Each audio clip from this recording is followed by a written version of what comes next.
Le piège de l'Évangile.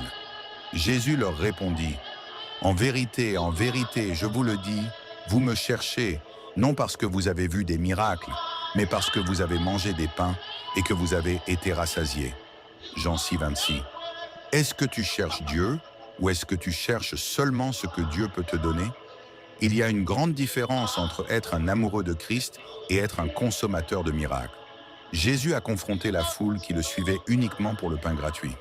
Aujourd'hui encore, beaucoup remplissent les églises non pas par soif de sainteté, mais par soif de prospérité, de mariage ou de visa.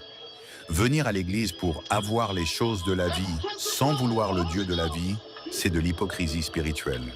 Dieu n'est pas un distributeur automatique où l'on insère des prières pour obtenir des objets.